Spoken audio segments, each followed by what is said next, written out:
We're back, babes. Okay, so here's the deal. Kevin and I disappeared like your flaky friend who says, let's hang out soon, and then vanishes. Life got messy, schedules went haywire, we got sick, we have relationship updates, and LA is on fire. Honestly, we're just out here trying to survive and trying to live our best petty lives. This week, we're hitting you with an episode we recorded all the way back in November. It's pre-holiday chaos, post-election drama, and pre this whole new administration. A lot has changed since then, personally, professionally, globally, politically, but consider this episode a little playback button to a simpler time. We're figuring out where we take the pod next. Suggestions are welcome. But for now, enjoy the laughs and the petty conversation. Thanks for sticking with us while we get it together. Drop your ideas in the comments or DM us on YouTube, Instagram, and TikTok if it's still there by the time you hear this. Love you, mean it, and enjoy the episode.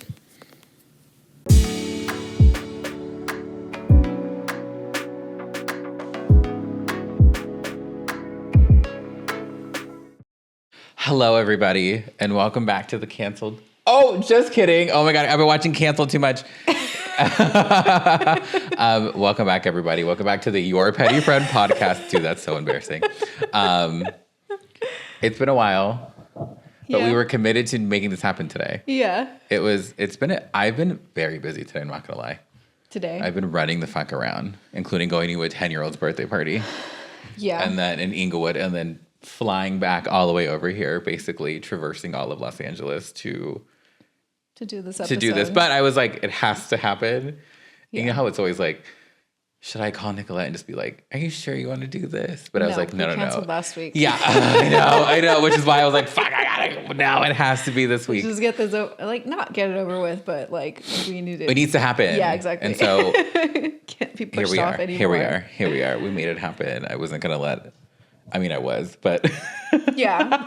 I mean, it was busy. Today was busy. Well, I think I don't remember. Did I text you before I left?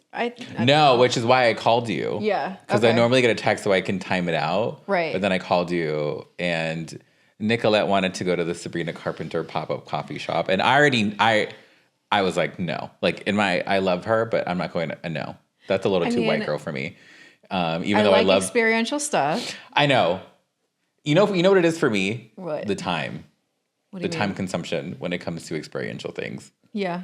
And I know you're so about it because it's kind of it's in the wheelhouse of what you do. What I get paid to do. No, I know, but me, I don't, and so I'm like, I have to drive there, I have to find parking, and then I have to act like I enjoy it, and then come back home. Yeah, I ended up just driving past it because the line was too long. What was it? It was like they decked out the Verve. And they picked that location because of her song Espresso, and they decked it out and made it all Sabrina Carpenter themed. That's cute though.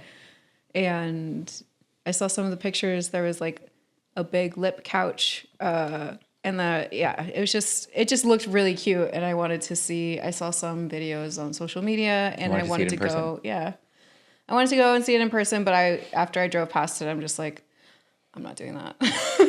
Fair. Yeah. But I give you props for that. Because when she texted it to me, and I was just like, no. Yeah. I mean, no. But I was in Inglewood, so I wouldn't have been able to make it anyway. Right. And it was a good effort on my part. But no, I didn't follow through with it, but she ended up at Trader Joe's. I ended up at Trader Joe's and had a snack before this. It's only down the street from you, so I was trying to have, kill two birds, one stone. Thing. But it was fine. I mean, good for her. Good for whoever created that activation. She's killing the game right now. Yeah. Her tours are sold out. Yeah. It's just nice, and it's just, I don't know. It's just nice to see all the little. Power. Yeah. Well, I was looking at all the fans, and they're all Gen Z and young and all that stuff, and which is everyone's cute audience. Everyone's hunting for. Yeah. And she's got it. Yeah, cute little. I was at this birthday party that I was at was my niece Olivia. She turned 10. And if there's one thing about me, I do not know anyone's birthday or age. And I had to text my mom this morning of how old is she turning? Because I was writing her birthday card. And my mom was like, she's turning 10. How do you not know that? And I was like, lady, I don't even know how old you are. So like, sure, she's a decade old, fierce, fab, whatever. Okay. At first she wasn't having a birthday party. Okay. Which a week ago turned into my sister sending a mass group text to our family and saying, Olivia does want a birthday party. It'll be on Sunday at 1. Okay. And then it was shortly followed by, and here is her birthday present list. Okay. Okay. I love that. Which, a lot of expensive shit on there. I'm not gonna lie. For a 10-year-old, I said no. One of those items was Touchland hand sanitizer. What? Okay.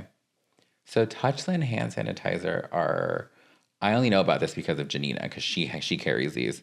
They're little white and clear bottles that come in different scents of hand sanitizer, and they're $10 a bottle. Oh, really? The second I saw it on the list, I was like, are you fucking kidding me? I'm like, these are so, like, never in my life at 10 years old would I want bougie hand sanitizer. But out of everything on that list, I was like, this is the cheapest item on there. So I'm going to buy them for her. However, okay. I'm not going to Sephora. I'm not going to Ulta. If they're not on Amazon, it's not happening. Mm-hmm. Go on Amazon, 3-pack for $28, which still, I was like, what the fuck? Yeah. So then I got her the 3-pack of hand sanitizer, a cute little holographic vinyl gift bag that came with tissue, okay. And then a papyrus gift card, all on Amazon. Okay. And they came together in one package. And I said, this is the future. And that's what she got. My other point, all of her friends were there. All Swifties. All Sabrina, whatever she calls her little friend, like fans. The Sabrina Carpenter fans? Yeah. But like everyone had all these little girls had the wide leg, light wash jeans. Okay. And Ugg boots, the little short ones. Back. Some of them were platforms, some of them were not. And all oversized hoodies. And I'm just like, my God. Little clones. Yeah. I mean, it sounds cute. It was cute. No, they were all really good kids and good, like they were all running around. It was cute. They had my cousin Nancy set up a make your own. She bought like reusable plastic cups with lids and straws. Mm-hmm. And then she cut out letters so that each girl could put their name on the cup. And they had temporary tattoos, which I think I have one on my neck. There's like lips. Oh. Ghetto. So it was Sabrina Carpenter themed? Or was it was just like girly themed. Okay. It was just like girly themed. But it was very like, you could easily connect the two. Right. Yeah. It's the style. I guess it's the vibe right now. She's the trendsetter on all that. That's good. But I went to Austin. Yes, you did. Which was a month ago, like almost to the date. I went to Austin for the first time for the F1 Grand Prix. How was it? Fell in love with Austin. Yeah. I completely understand why people love that city so much. Yeah, I went like 2 years ago. Yeah. Loved it. Went with my sister. We hung out in like the gay part for like a minute. Were you gay then? Yes, I okay. was. But, you know, we didn't mean to. It just we were just walking around the city. We were walking around the city, and then you just see all the rainbow flags, and I'm just like, oh, well, we're walking down this street. So I dragged my sister to all of that, and she was just kind of like, okay. Are you gay? I flew Southwest for the first time there. Oh. Which was quite an experience that I won't be doing again. Right. So we're only doing Delta now? Or which one? Correct. Okay. So I had to go for work. And what happened was a month before the race, I was going. And then 2 weeks before the race, I wasn't going because other people were going. So it wasn't necessary for me and the whole team to go. Uh-huh. A week before the race became, Kevin, you're coming. And I had already canceled my flights, my Delta flights out of LAX that I had a month prior when I was going originally. Mm-hmm. Does that make sense? Mm-hmm. And so I was like, okay, looking at flights, those were obviously sold out. So I had to pick new flights. So I thought to myself, let me fly to Burbank and let me fly Southwest. Like it was expensive for Southwest, but I had to get there, right? So it was like, just suck it up and do it. My dumbass thought that Austin is 30 minutes further on a plane than Vegas. Okay. Right. 3 hours into my flight, I'm like, why the fuck am I still on this plane? Where am I going? Mm-hmm. And so, okay, Southwest, let's get back to that, gives you those boarding numbers, which new to me, because as a Delta guy, you just have a seat assignment. Where Delta will give you like A1, A2, A3, A4, A5, and you just line up in that order, and they let you in by like A group, B group, C group. Right. So I had like B29, I want to say. Okay. By the time I got on the plane, no aisle, no window seats, everything was in the middle. So I sat in the middle seat between two big guys who were both bigger than me, and we were just like this, shoulder to shoulder, the whole fucking time. Okay.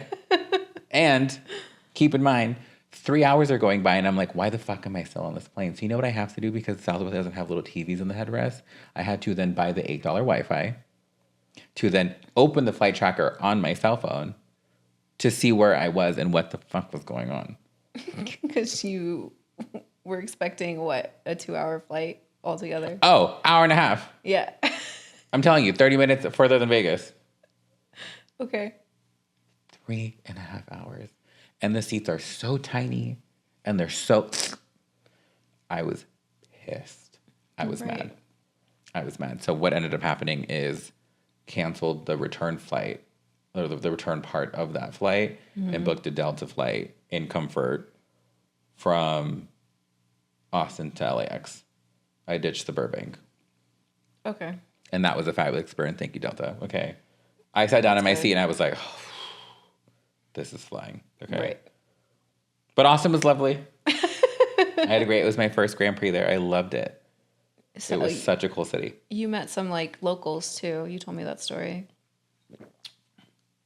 Which one? About how she overheard that you worked for Netflix, and she was like really grateful for the show and all that. Oh my God. Okay, so yeah, we were hosted by Mercedes, which shout out to Mercedes, thank you so much, for the Austin race. And to kind of break down the geographics of a race and the paddock and the paddock club.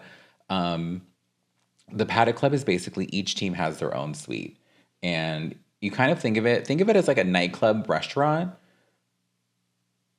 with food, open bar, and then a balcony that overlooks the track, right?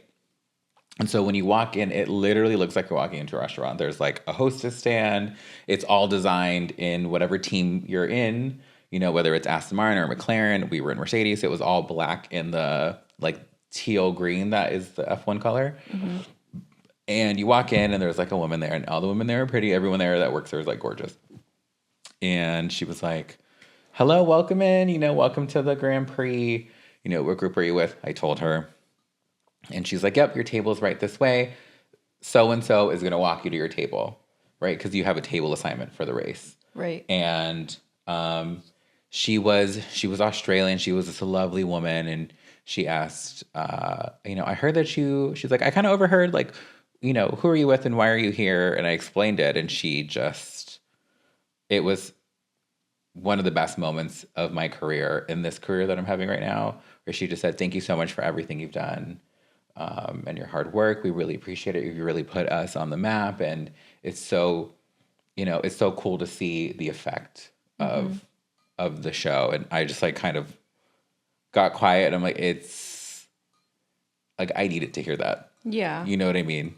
Yeah. Like I could have started crying in front of her, but it was just like, you forget that it's so much bigger than just you and the people that you work with on this huge show on a big platform. And it, like, at that moment, I really needed to hear that. Yeah. And so it was just a really cool moment for a complete stranger who I've never met, I've never introduced myself to, shared a conversation with, was just so appreciative. Yeah. Because things don't just happen by themselves. No. And so that was nice.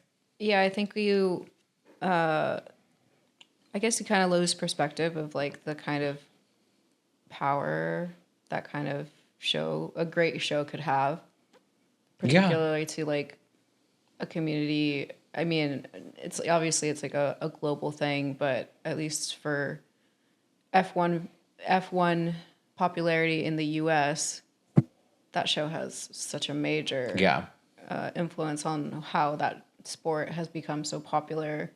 And with tourism dollars, whether it's Vegas or Austin, Texas, or whatever, like all of that is helpful to local economies and fans. And fans, I know it was a really good moment. It really put a lot of a lot into perspective in just a really short conversation. Like, damn, you really do forget. You really do forget that people watch this, and you really do forget that people love it, and that people are so obsessed with it, and it makes you very grateful to kind of suck it up and keep going, because work can get annoying sometimes.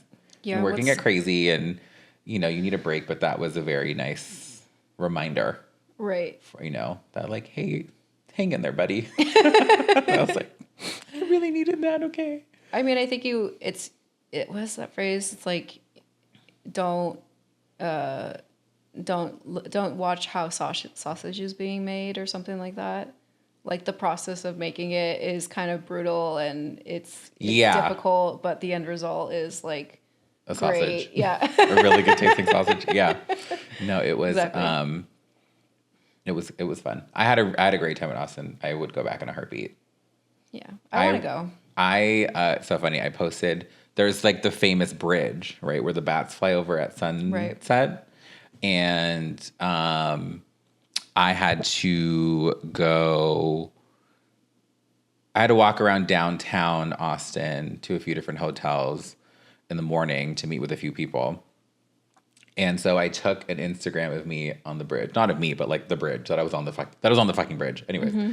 And my friend Sam, who I grew up with, she saw it and she goes, "Are you in Austin?" Mm-hmm. And my dumb ass is like, "Do you live here?" And she's lived there for years, by the way. Oh. But she was like, "Yes, like I need to get my car serviced at the Mazda in downtown Austin. Do you want to grab lunch?" I'm like, "Yeah, I fucking do. I really do." Aww. And gave me the most Austin experience. Met her at a boot store. Okay. Where she bought a pair of boots. Yeah. But like it was you walk in and they give you, I still have it. They gave you a can of water with a koozie that's labeled with the store that I was in. Okay. And so I'm sitting there drinking this can of water while she's trying on boots and can I try these on in this size? And these boots are like $200 and they go up to like $3,000. Yeah. The ones that are made out of croc. And I was like, what the fuck? And then what's funny is she brought her husband who was wearing a pair of boots and I was like, you were wearing Vans in LA and now you moved to Texas and you're literally in boots. And sat there, we were just like talking, and because we haven't seen each other in so long, it's been a few years, you're just racing at the mouth. There's so much to go over because so much time has gone by since the last time I saw her. Mm-hmm. And so it was like there was no beginning or end to the conversation. It was just so much was coming out of my mouth. And so she bought a pair of boots and we're leaving. And so I was like, what do I do with this koozie? Like, do I give it back? And they're like, no, you keep it. I was like, they're just handing these things out for free. I mean, they charge $200 for shoes. True. For boots. But those koozies aren't free. Sure, but it's like, I'm sure they have the logo on there, right? Yes. Yeah. Marketing. Marketing. But I was like, you know me, I was like, Marketing. in LA, they'd be like, give us those back. Yeah, I know. So I was like, and the lady was like, you can have it. I was like, Charge for everything. huh. Different. They're different out here in Austin. Yeah, I think LA is such a... They would annoying. never do that in Right. LA. Never. You could go to Christian Louboutin and no one's giving you a free koozie. Right. Okay? Mm-hmm. No fucking way. Mm-hmm. Go buy boots in Austin and South Congress.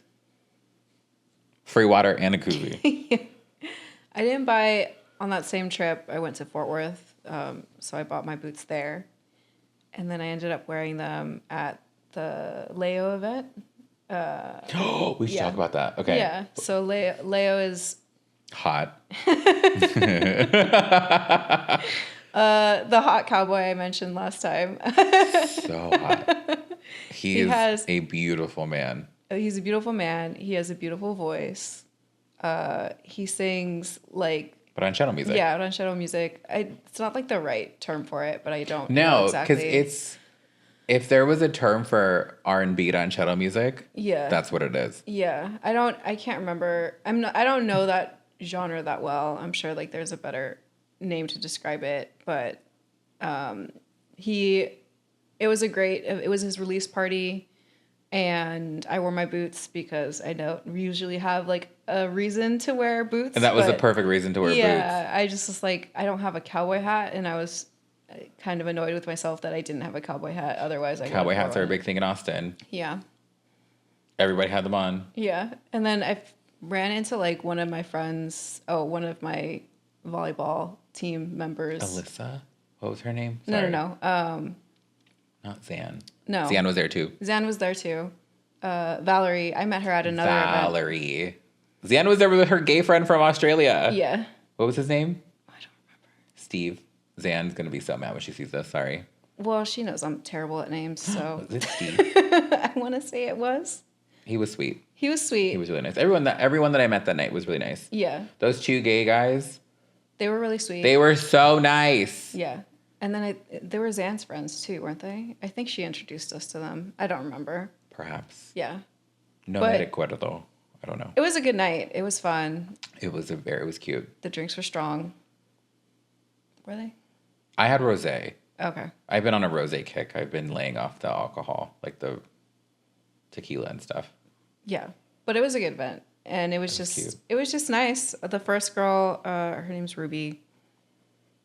And I don't remember her full name. I probably should have planned this a little bit better. But she sounded like she was really good too. She reminded me a lot of Selena. Yeah. And I think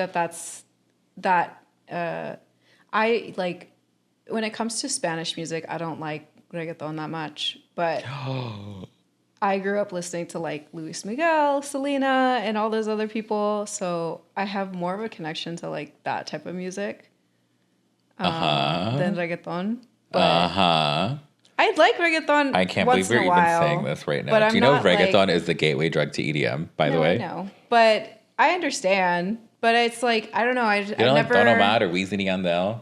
I just never connected. Daddy Yankee or Los Discípulos or Rakimi Kenway. I'll listen Chino to it. y Nacho. Yeah, I'll listen to it. But like anytime I go to an event where it's playing, I just don't know it very well. It's not that I like have anything against it. That's like your bloodline. No, I know, but I don't know. It skipped a person. My point is that like that's when I listen to Spanish music. That's not. You want the romantic shit. Yeah, exactly. Okay. I think that's like. I skipped the Luis Miguel, Selena, obviously, but yeah. Well, who's the other one? Jackie Rivera. Yeah. Jenny Rivera. Yeah. She died on a plane crash. Right. Chiquis is her daughter. Chiquis Rivera. Right. Yeah. Anyway, my point is that that was a really fun event to go to. No, it was lovely. Thank you for the invite. Yeah. That was really nice. So that was fun. I randomly I think their ticketing system got fucked up. Gay ass astrology. Oh, right. I got an email that was like, here's your ticket to our party in 2023, the one that we went to, which was like whatever Aries, I think, party that we went to. Right. Like I got it. They emailed it to me like yesterday. I was like a glitch in the system. I was like, damn, what a throwback. That was an interesting night. But yeah, it was fun. I got really drunk that night. I went back again. I took Jess there because she's all into astrology, and she kind of, she was in LA for like one night, so I took her back. It's a good event. I've done that one. I've done Eden events a few times. Is that the same? No, it's a different event, but my friend Maddie is the one that introduced me to that one. So yeah, I think there's not like a lot of lesbian bars, but there's a lot of lesbian events. So that's kind like of queer. Right, queer. It's like queer lesbian leaning. Right. And that's gay ass astrology is one of them. Because it was definitely way more lesbian than gay. Right. Which I mean, cool to see. Yeah, there's men there too, but it's not like, I mean, WeHo bars cater to men. These are for women, I would say. Right, exactly. But like all of everyone's welcome is what you're saying, right? Right. But it was like very female leaning, which good for y'all. And so that's really fun. I haven't gone to Gorgeous, but I heard that one's really good. Not cool enough to know what that is. I want to go to Futch, but I also heard that it's really, really young leaning and really popular and long lines. So I'm not into like the long lines. It's giving old. It's giving like my knees hurt. Right. It's giving like I'm not standing in line. That sounds like too much effort. No, totally. But then the ones that are for people over 30, there's one called Hot Flash, which I have feelings about. It's like premenopausal. Right. I'm like, I don't know. I haven't gone to that one. Like I shouldn't judge it, but I thought that was I thought that was like that's a kind of interesting name.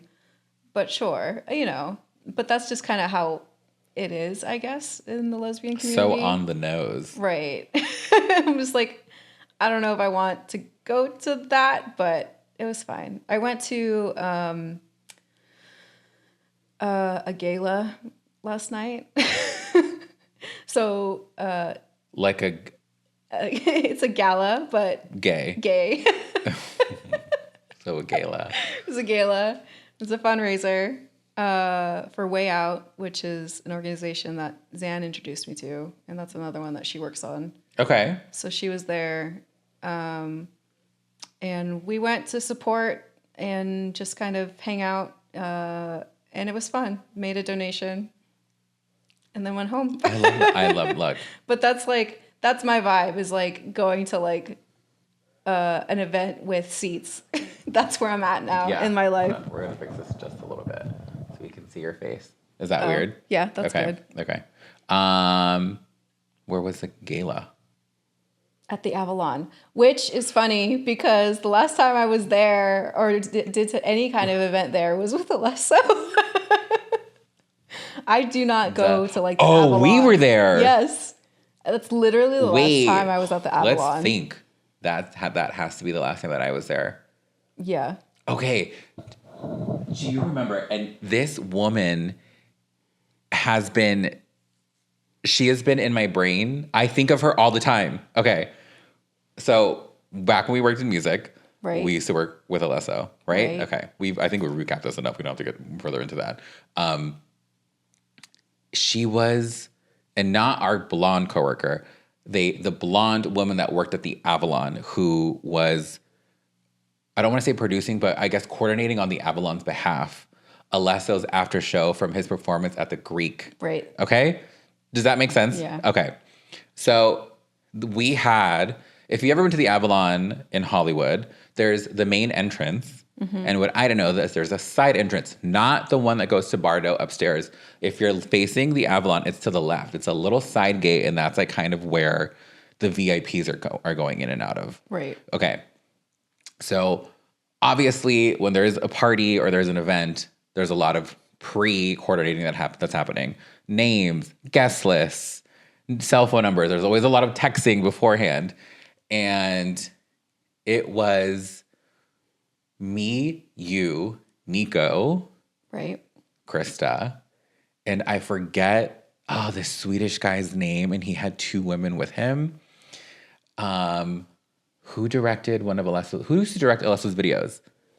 That guy, him, Henrik, I think. him. We had left. We had went from the Greek. We Ubered to the Avalon, and we were standing outside. And I had gone up to the woman at this like VIP entrance with the guest list and being like, "Hi, I'm so and so. I'm here with X, Y, and Z." And the woman's like, I think it was a guy. The guy was like, "You're not on the list." And I was like, well, we're Alesso's team, and I'm 1,000% positive that I've sent these names over. So, like, can you recheck? And he was just like, "You're not on the list." So then I call Krista.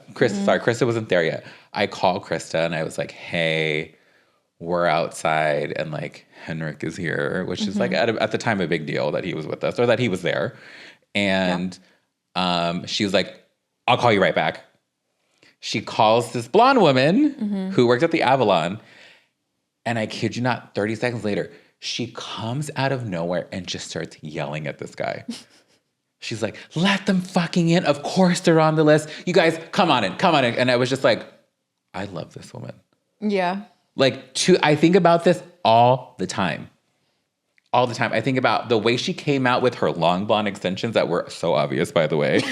And she was wearing a purple dress and heels. And she just goes like the way she, like in total disgust of this guy. Of course they're on the list. This is the Alessa's team. And I was like, that's right. That's right. Okay. Where I should be inside. Hello. She gave us our little wristbands and she was like, "Get in." Fierce. I mean, that's to nice. this day. That's I wish I remembered your name, but bitch, you were fierce. That was everything. I was like, that's the kind of power I want to have. But no, yes, that was the last time I was there. 1,000%. Yeah. I've been to Bordeaux. I haven't been to the Avalon. And so I was just kind of like, this is so weird for me. It was so nice and so like respectable and like fancy kind of. And then I'm just like, the last time I was there, I was like drunk out of my mind after that show.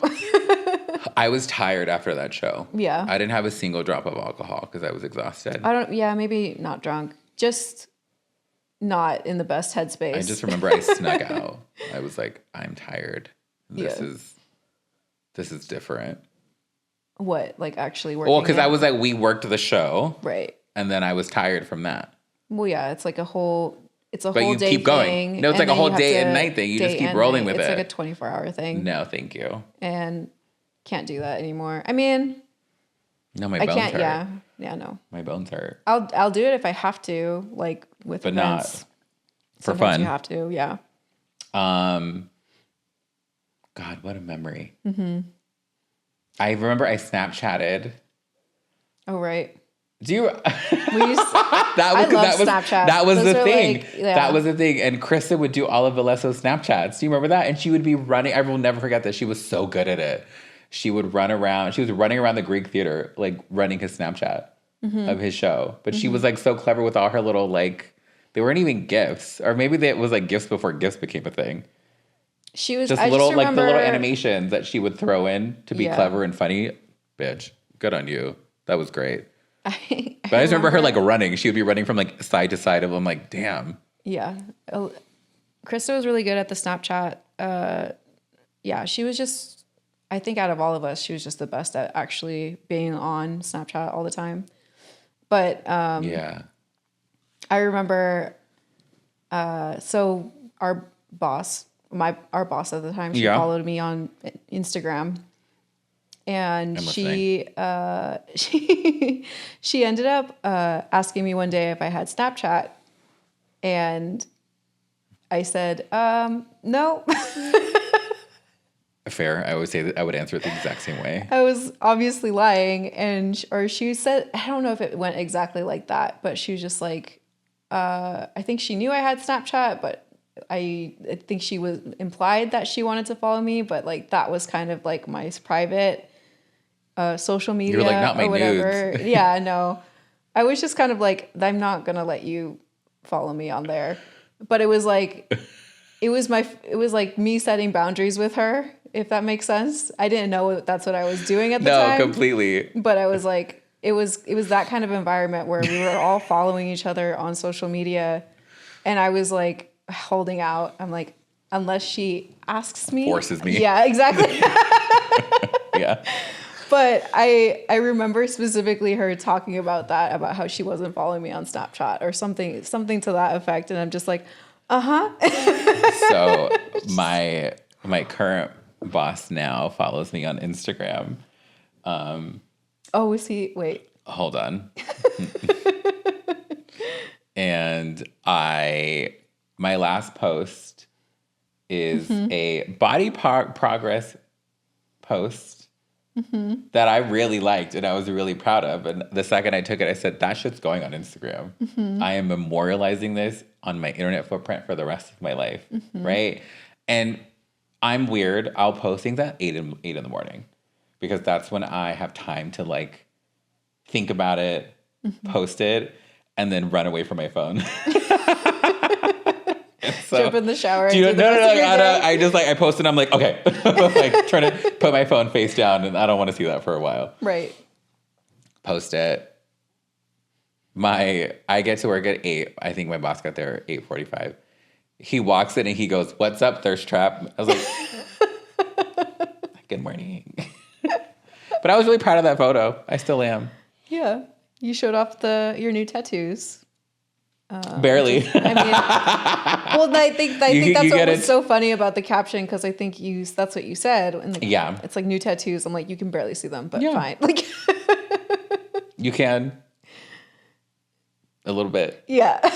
Yeah. It wasn't really the point of the picture. Like, yeah. I didn't think about that. And then the CEO's assistant followed me on Instagram after that. And I was like, damn. So why I got to post that photo? But at the same time, I love that photo. Like, why not? I'm not going to look like this forever. I'm going to look back and be like, hot. Right. You know what I mean? Yeah. The gym isn't easy. It's not fun. Yeah. I'm back at kickboxing. Which I think is really good for you. Yeah. I have my just anger in case back. you need to. Yeah. The election happened and I'm like, oh, I'm angry again. Do you want to get to that now or do you want to wait a little bit longer? We can end on it, I guess. Okay. So I'm dating somebody. Are you? I am. Okay. See, we have this bad habit of saving everything for this podcast now. Kind of. Yeah. But I wanted to see, like, I know you want to end on the election, which we're obviously going to talk about. Yeah. We talk about it now. We talk about it later. It's up to you. Let's keep it positive. Okay. Before we like taint this fucking episode. Exactly. Okay. Dating someone. Okay. Like actually dating somebody. Okay. Really nice guy. He's so sweet, and I have to remind myself of that. Because you're not so sweet. Yeah. I'm just like he's a golden retriever. We love in the that. purest of forms, and he is somebody who just wants love and attention. Okay, that's good. I know. I like that. I know. I have to, but he's cute. Okay. He has a very nice body. And he got fat ass, which I love. You know what I mean? Mm-hmm. And great kisser, has a job, has a car, lives right down the street. That's really nice. If you know me, it's a 2-mile radius or less. Anything outside of that, it's not happening, babes. But he's a sweet guy. We've been dating for a few weeks. That's so good. I'm excited to see like how it goes. I saw him last night. I took him to one of my favorite restaurants, Kick and Crab, which is basically like the boiling crab, but in Hollywood. Yeah. And like you're like it's messy. Yeah. And you're like eating with your hands and stuff. But I was like, you have to be comfortable. That's what I'm saying. Yeah. But I think like after you hook up with somebody, it's like what's left? Right. Do you get what I'm saying? Yeah. So I'm like, stick your hands into that fucking shrimp and peel it. Let's go. Yeah. And I was so hungry, and he was so hungry that I was so happy after that meal. That's good. And he came here so that we could sure. And then we went to get food. food after. And so like the dopamine was just flowing. Okay. Right. I was happy in so many ways. Mm-hmm. You know what I mean? Yeah. So like when I fell asleep like a newborn baby. That's good. And I woke up like a king on a throne. I was like, damn. All over, like tens all around. It was great. Love that. I know. Yeah. He's a sweet guy. I need That's to keep good. him that way. Yeah, don't ruin him. I know. I'm trying hard not to. Well, I guess, yeah, I'm seeing someone too. Look at us. Gross. Yeah, I'm not going to say that Don't. much more. Yeah. It's in its early stages. It's in early stages. She makes me happy. And Is it like a little serious? Like, is it progressing? I mean, it's progressing. Okay, good. And I'm also like not trying to go too fast. That's the hard part. Right. Yeah. It's like, I'm trying not to get too ahead of myself, I guess. And just trying to. You just don't want to like hyperspeed this thing. Right. Because that can happen, especially in your side of things. Yeah. When it comes to. Women tend to move at the speed of light. And so I've been, pretty vocal about like kind of my past experiences about that in particular. And she's really nice and really like respectful of all of that. And so, we're enjoying each other's company. And yeah, that's all I'm going to say. Yeah. On that. Okay. Let's see. Okay, hold on. I renewed my lease. Oh, so you're staying. Begrudgingly. Right. Not really. I mean, I knew I was going to do it. Right. Yeah. I renewed my lease for another 15 months. Oh, wow. So I'll be here for a little bit longer. Well, that's good. But the neighbor, that dickhead neighbor they finally evicted, he's gone. That's good. Yeah. Hopefully you don't have any more. No, the people across the street, lovely Asian couple. Okay. We love that. Right. Really nice, respectful. They love Teddy. That's good. Good morning. Never hear a peep from them. Perfect. I'm like, oh, Lord Jesus. Right. Well, happy for you. Happy for your new neighbors. I think that's probably the biggest update out of everything. That asshole ruined. I was so mad. That was bad. I was so mad. And then, I don't know. They left a notice on his door. I think I showed it to you. Yeah. So my building, like if you're late on your rent, they'll literally like 3 days, they'll stick it's like a whole packet they tape on your door being like, you're late and here's why. And like, so I'm that nosy neighbor where when I see things taped on people's doors, I turn them around. So there was a, and what's weird was like, I had not heard a sound from his apartment for a while. And so I come back from work one day and there's a piece of paper tape on his door. So I turn it around and it was like, basically a FYI, we're entering your apartment on this day from this time to confirm tenant has vacated the apartment. Mm. And I was like, oh my God, did it really happen? They finally evicted him. And they finally got rid of his ass. That's good. And even my building called to tell me like, we hope that you're having a more pleasant experience living here. There should be a lot more peace and quiet because just to let you know, your fucking neighbor's gone. I was like, okay, great. That's amazing. Yeah. I mean, at least they followed up with you. Sure. Dickheads. It's really not, it's not necessarily my apartment that's keeping me here. It's really everything around it. It's not even the amenities of my building. Yeah. It's everything right outside the building. Right. That is keeping me here. I'm like, it has a fucking chokehold on my life because I genuinely don't know how I would function without the things that are at the bottom of this building. Mm-hmm. Like to such a, like, these are crutches that I live my life on. What? Trader Joe's and forage? Yeah.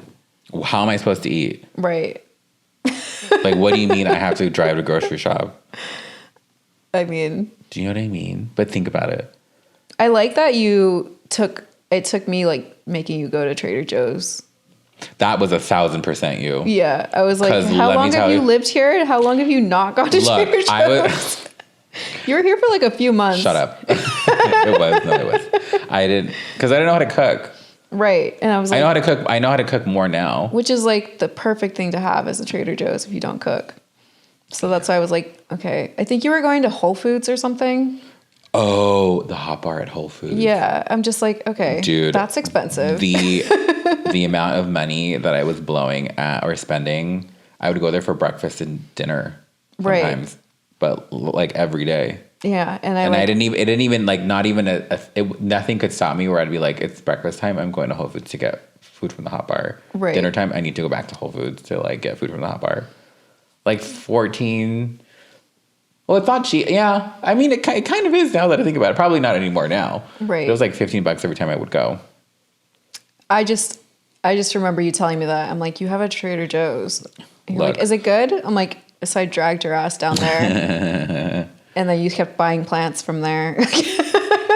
Oh. It started like this whole thing. I'm just like, so okay, this building's been good to you. I gave I had a really big Monstera, and it was outgrowing its pot to such a degree that it was like falling over. So I gave it to my mom, and my mom is just like, she has a green thumb. She also saves dying plants. Gave it to her, and I said, you can have it, do whatever you want with it. Right. So my mom, because it had 2 stems, she split them up, put them in these like giant gray plastic pots that like stand up off the ground. She bought 2 of them, separated it, put one in each, gave one to my sister, Natalie, whose house I was at for my niece's birthday party. And so I went to check on the Monstera, and it's thriving. Yeah. I was like, love that this is me. You know that they're vines? Yeah, because they grow on the side of other bigger trees. Oh, okay. Yeah. This one's going to kill me. I think you need to like get one of those poles so that it grows up. Yeah. Look, I know. But am I going to do that? Probably not. Okay. Well, what I'm thinking Christmas is this one up. right here is going to die, or it's not going to do that well. So then once that one kind of finds its demise, I'll split this one up and put one in there. Okay. Well, the one that you gave me is doing better. It wasn't for a while. It wasn't. It was struggling for a second, and then finally found a good spot for it. But I moved it probably 4 different places before I found it. Did not like you. Yeah, exactly. I was, but it also really didn't. I'm trying to remember which one I gave you. It was a while ago. It didn't really like me either, though, which is why I was like, you figure it out. I was just I accepted it. Right. I was like, we're not meant for each other, and that's okay. So you're gonna go find a new home. We're gonna get the fuck out of my apartment, and we're gonna go our separate. It was like a breakup, but both of us wanted it. Right. I mean, and then I inherited her, and she eventually got the hang of me, I guess. I don't know. Lesbos. Yeah. I was like, I have that, like, all my plants are girls. So I always use. I've never even gendered my plants. My cars are always boys, though. I mean, it's, when you speak Spanish, everything's gendered. So I think that's true. I never thought of gendering my plants. Yeah, to me, they're just all girls. Because they give birth and stuff, huh? Or you just want them to be girls? I just like referring to them as girls. Okay, serious. That one's like, do you see this one? Yeah. Is that the one I gave you? Yeah. But I revived it. Yeah, it was dying. That one died. And then I had to propagate it. And now I've made too many of them. As one does. That's the plant my friend Andrea gave me. Yeah. She's cute. I want her to take over the whole wall. I want her to grow up there. Anyways. She will. Okay. Shall we get into this or not? Yeah, I guess. Okay. Do you want to start with the election? Sure. Not happy, frustrated. Yeah, I don't really have that much else to say. It's disappointing, but not surprising.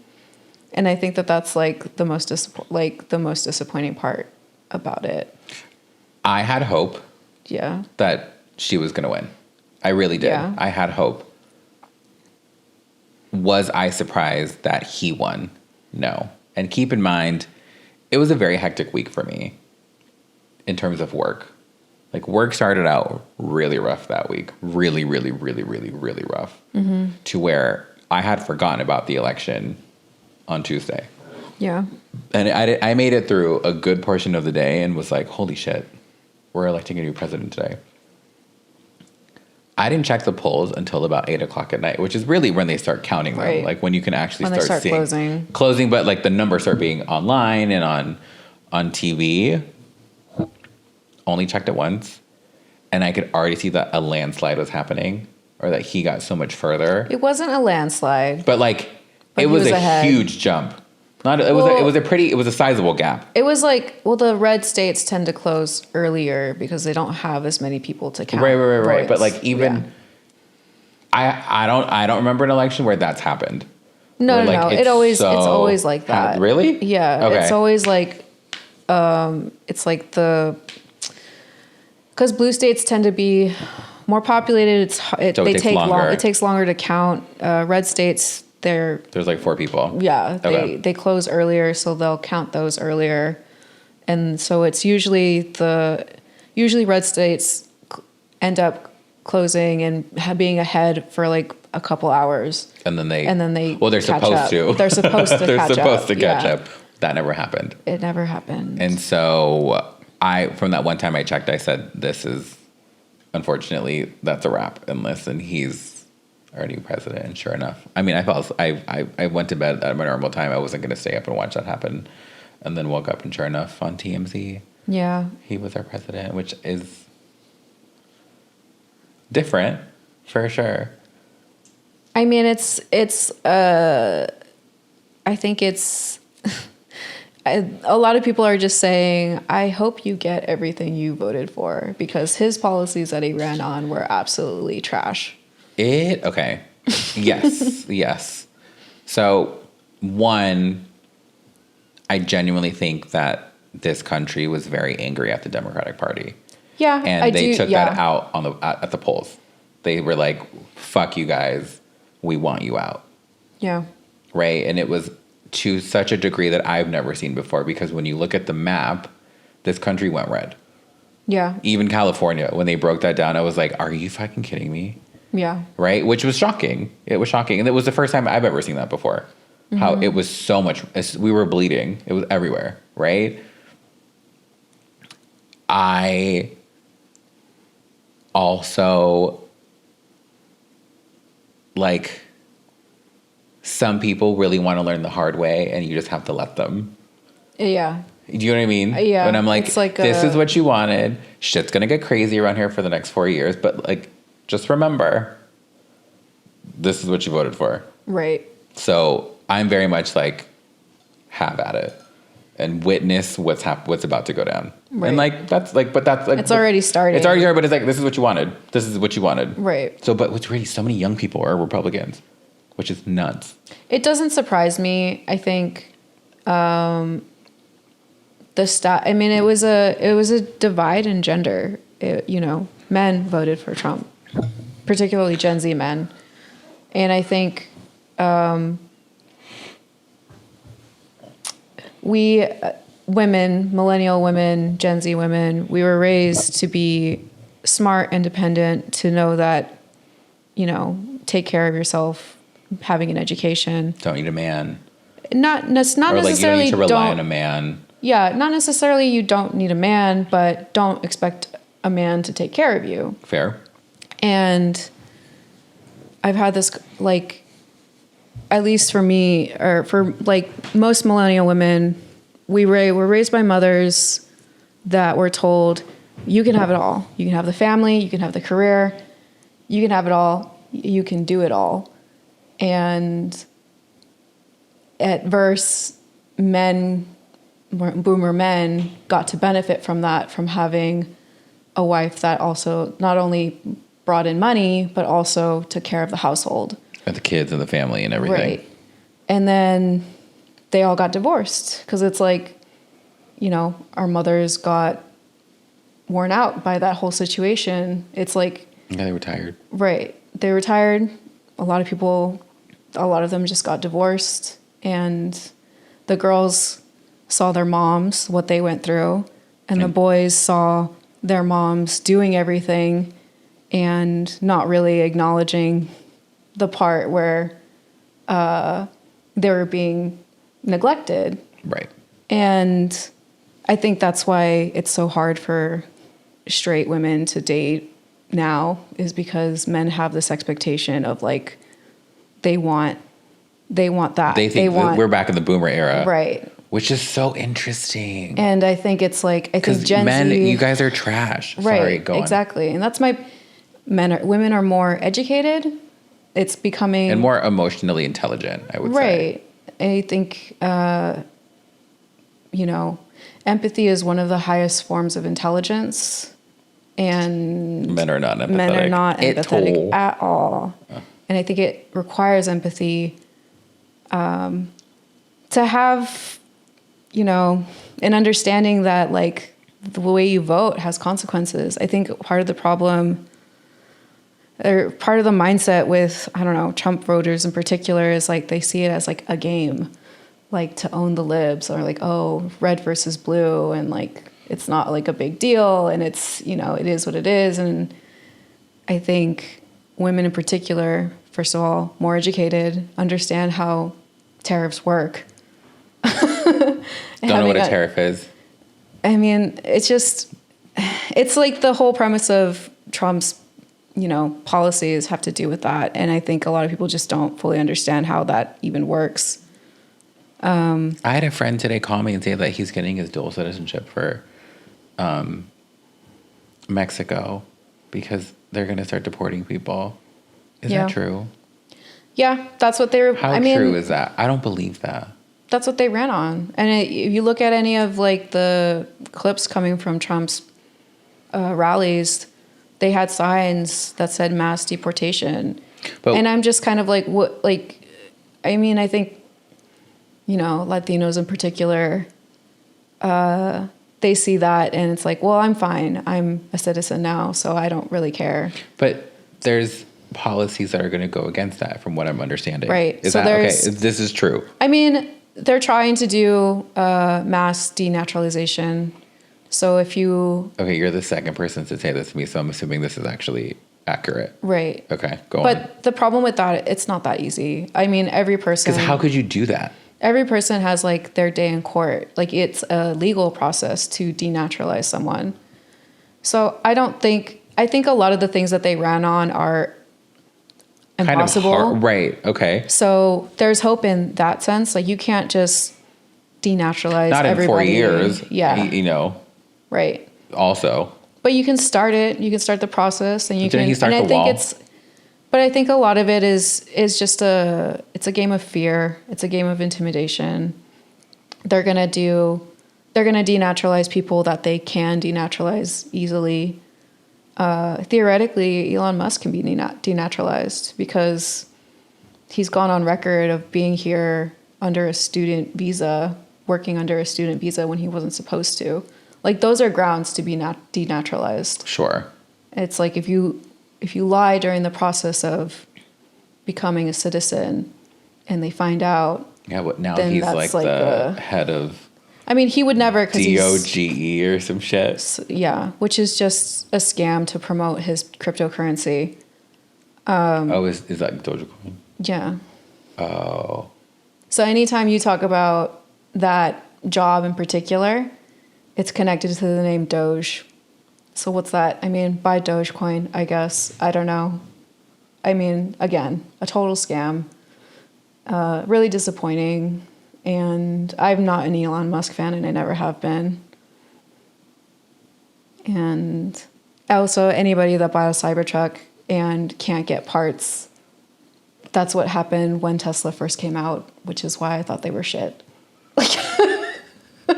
I am in such like, history shock. is just repeating itself, and I just don't understand why people keep like giving this man money. But whatever, to each their own. I literally have nothing to say to that. That is wild. Yeah. I mean, I don't... like, it's just a marketing tactic. Right. And then he's like, what is it? Department of Efficiency? What? Just because you fired a bunch of people at Twitter, you think you're efficient? You also lost 80% of your value. It's like, you made a bad investment, and the guy who created Twitter is making another alternative version. Blue Sky. Yeah. That's why everyone on Twitter is like, see you on Blue Sky. And I'm like... And it looks exactly like Twitter, by the way, which I'm Yeah. like, that's hilarious.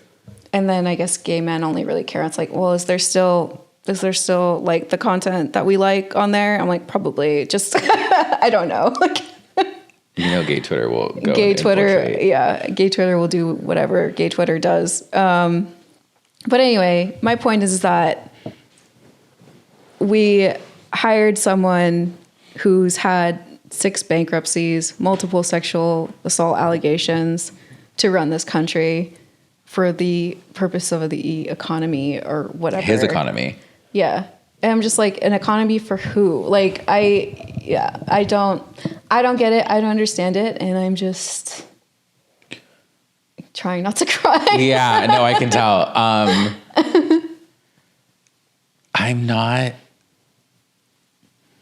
I'm not in shock. I'm not.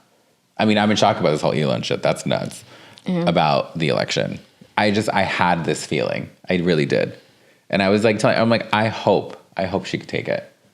But it just, she never got there, you know? I mean, it's the Democratic Party. Biden was supposed to only run for 1 term. And they should have.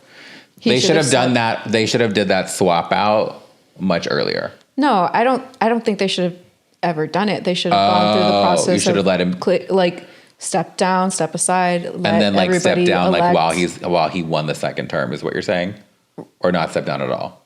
No, I just mean that he should have never ran again and should have let the Democrats pick their candidate. The way that the Republicans, the way that they were supposed to do it. Right.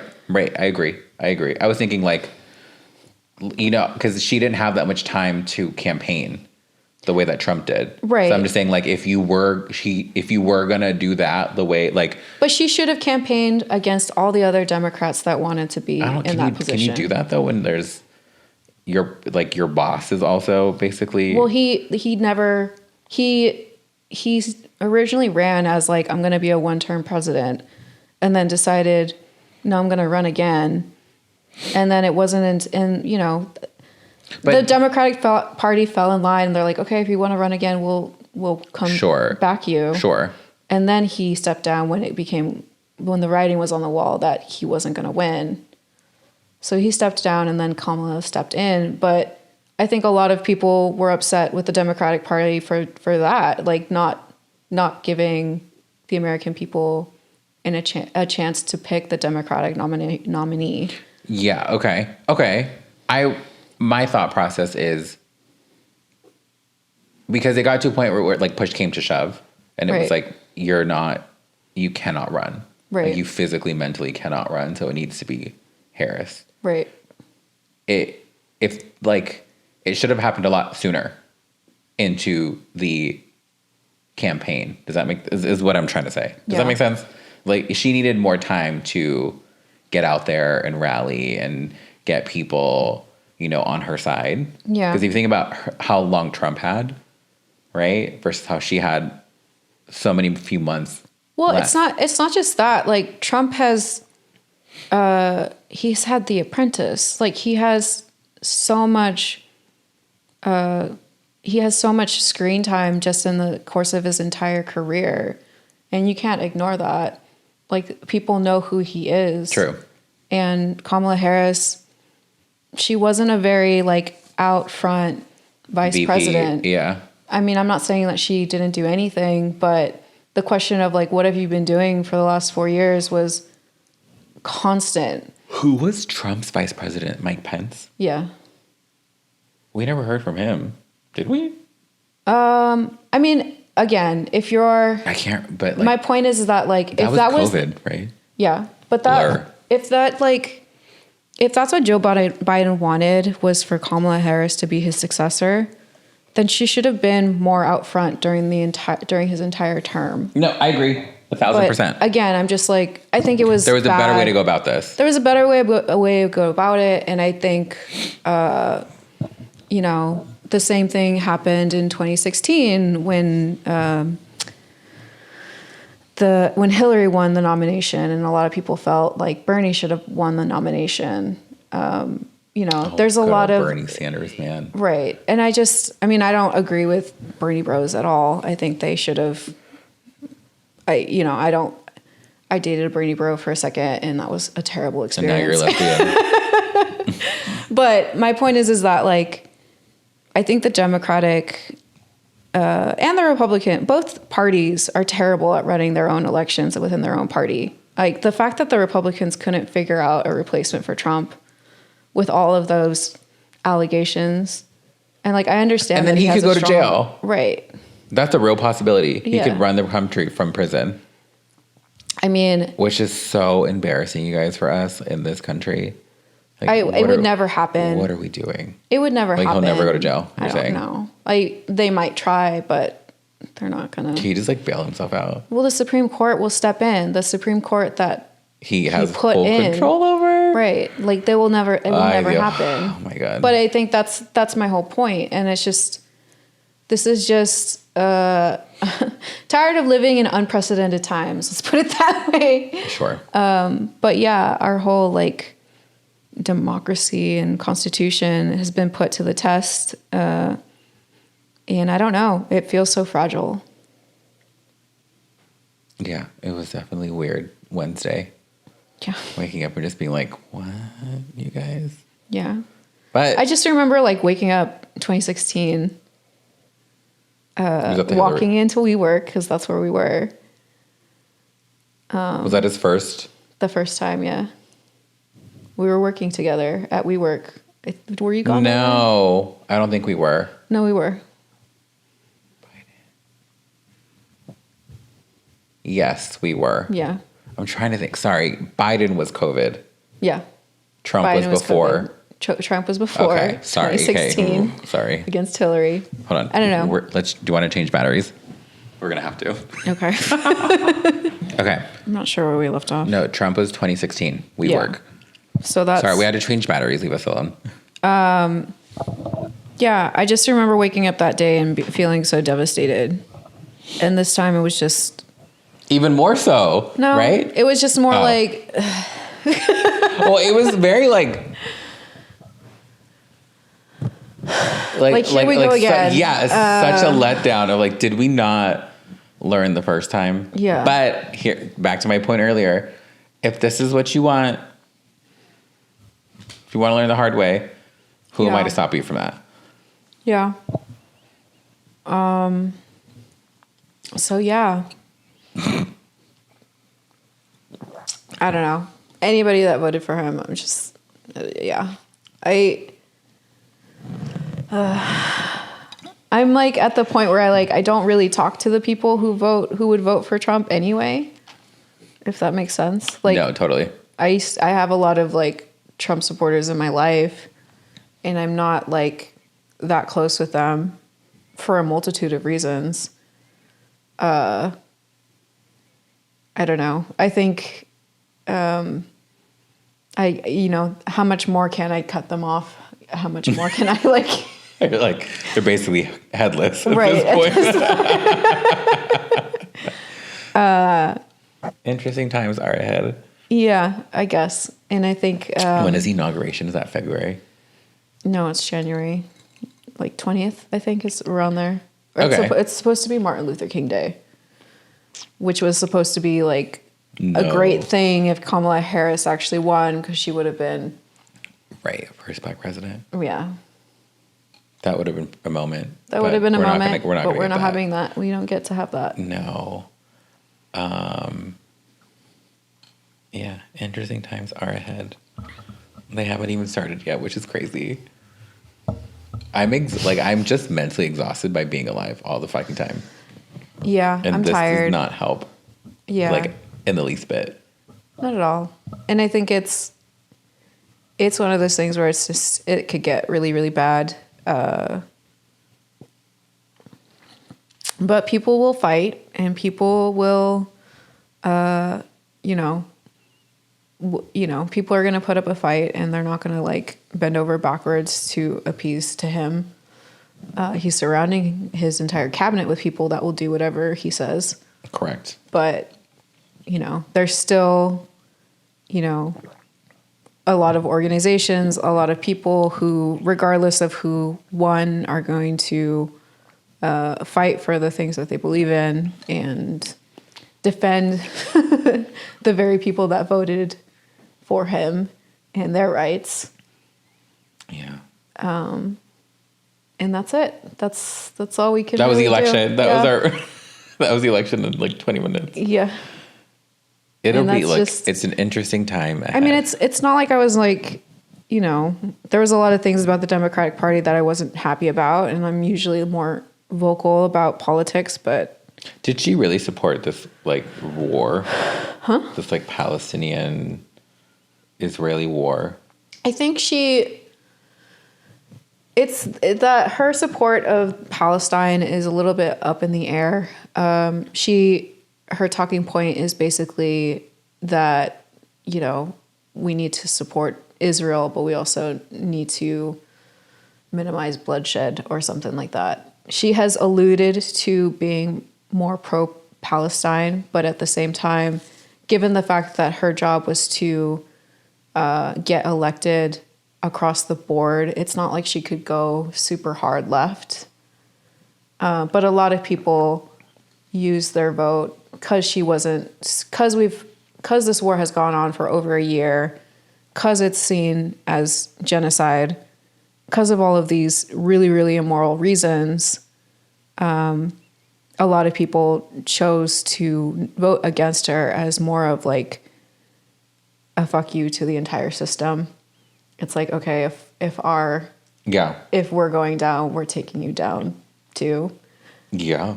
And I agree. I like, fine. Like, a part of me is like the American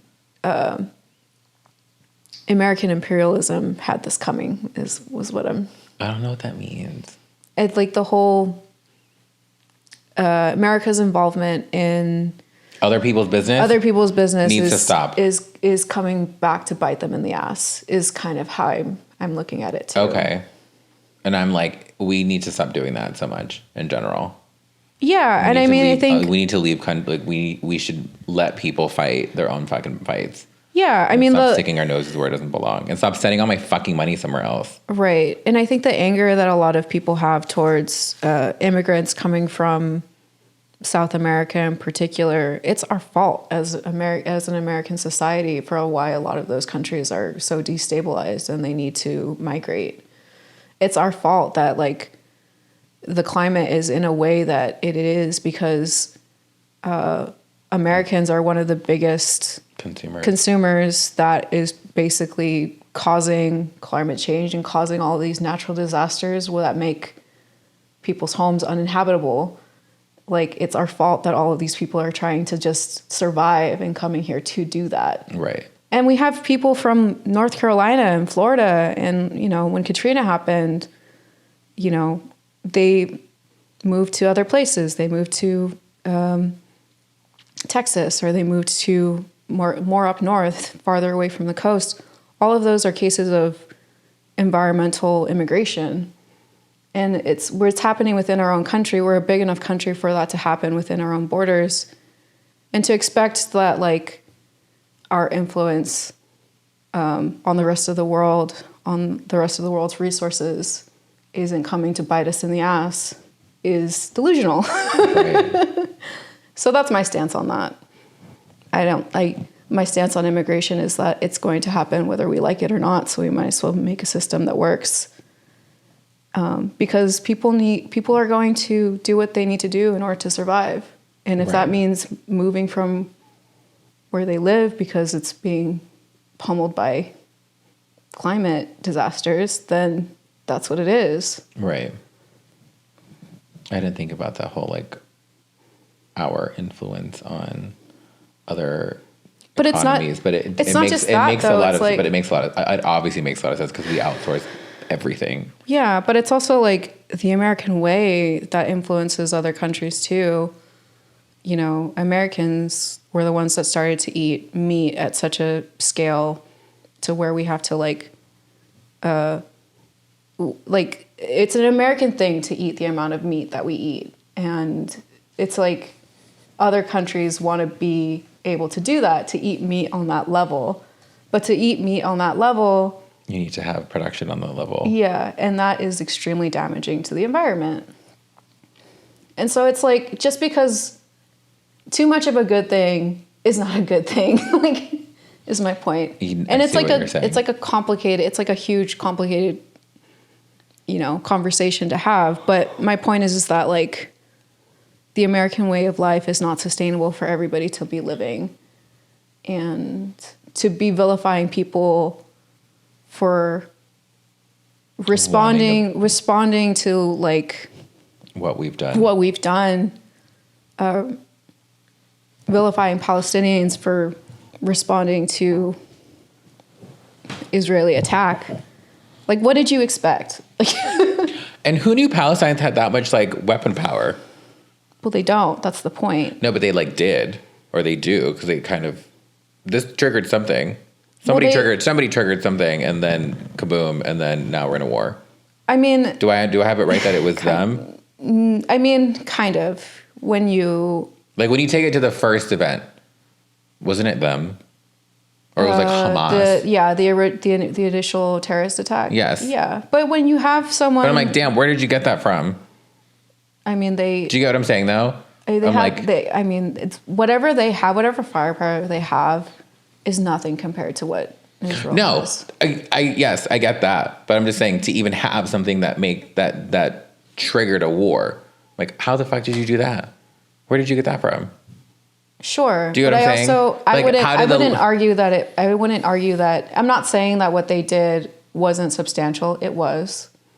Yeah, I would say that it definitely was.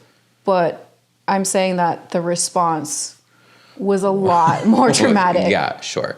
I hear you. But to have the, like, I don't know, it sounds like Palestine is this tiny.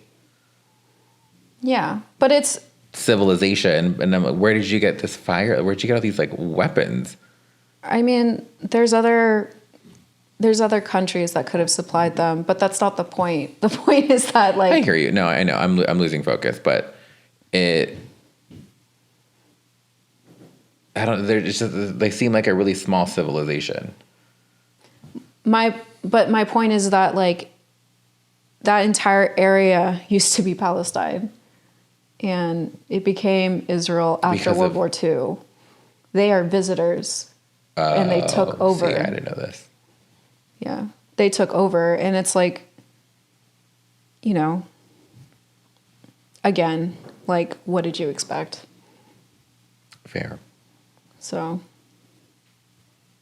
we'll see what happens. Like, I know, like, heavy conversation. Yeah. That's okay though. It happens. Yeah. It's happening in front of our faces. We get a front row seat to everything that's about to go down in the next 4 years. Isn't that nuts? It's terrifying. Yeah, I know. We're a little protected though in California though. We're not that protected. Are you sure? California is not as progressive as people think. I think that there's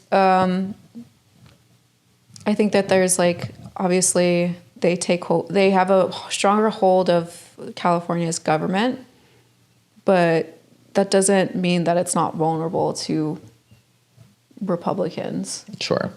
Yeah. I grew up in Orange County. That is true, which is... I also have a lot of family that live in the Inland Empire, and they're all Republican. They're all conservatives. And I think I think people have this idea that, California is... is safe and liberal and all of that. But, we voted to keep prison labor. We voted to keep, there was a lot of, I can't remember all of them, but all the measures but those ran, even though we voted for Kamala, a lot of those measures leaned Republican. Yeah.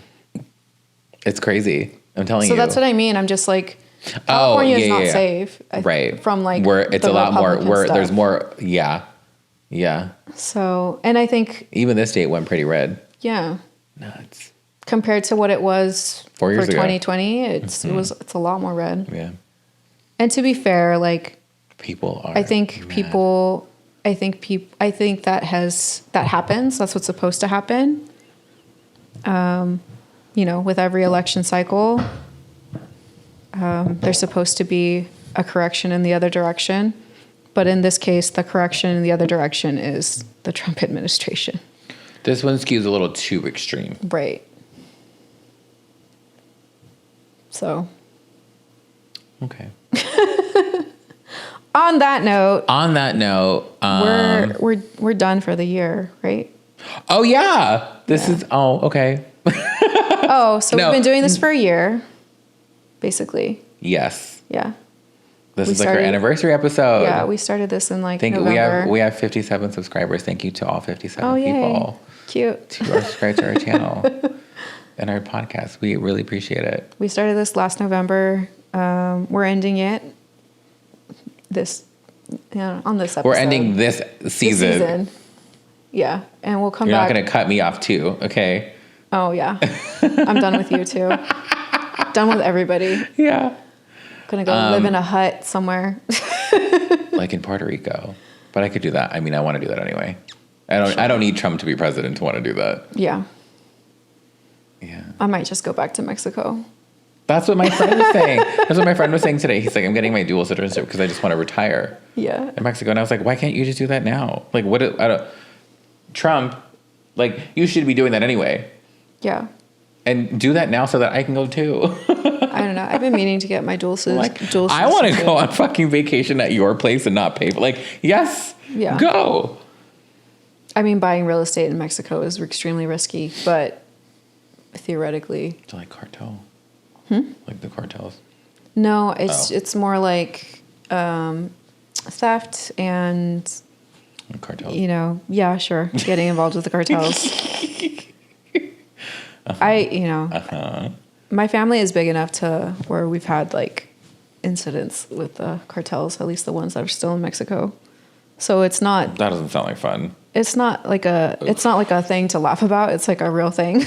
I'm not laughing. I'm like, nope, they're real. So if you're an American and trying to like retire in Mexico, the cartels are a real thing and you are not immune to it. Yeah, as much as it's more affordable to live there. They have a lot of things going for them. In terms of safety, it's still not great. But well, I bought Birkenstocks. For what? How does that relate to everything? It doesn't. Okay. Are you a lesbian now? What? Are you ready? They're from AliExpress. Okay. So they're like Birkenstocks. Oh. Are they real? Absolutely not. But do they look real? Yes. Just don't look at the name on them. Okay. I don't know what else to say. Okay. Lie in the episode. All right. Sorry. I've been such a downer. I'm going to take these shoes off and put those Birkenstocks on too. Okay, good. So we'll see you guys next year. So yeah, we'll come back. Is that fair? Is that what we were trying to get to this whole time? I think so, yeah. Okay. I need a break. I don't want to do this in December. I love you, but... Fair. All right, guys. Thank you so much. Okay, bye. bye. Hope you enjoyed this episode. We'll see you in 2025. I guess so, yeah. Okay. Bye. All right, bye.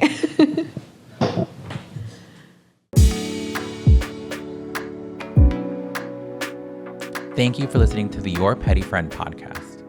Watch us on YouTube and listen to us on Spotify.